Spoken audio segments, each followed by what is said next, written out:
সেই সময় তাকে মৃত্যুর মুখে ঠেলে দিয়ে কারাগারে প্রেরণ করেছে। আমরা টাঙ্গাইল জেলা যুবদল অনিত বিলম্বে সুলতান সালাউদ্দিন টুকুর মুক্তি দাবি করছে।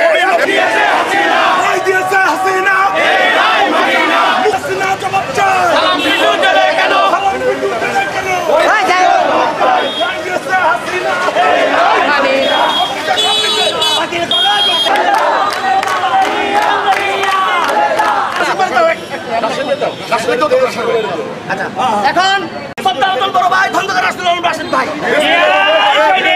আমার নেতা সুলতান সালাউদ্দিন টুকুকে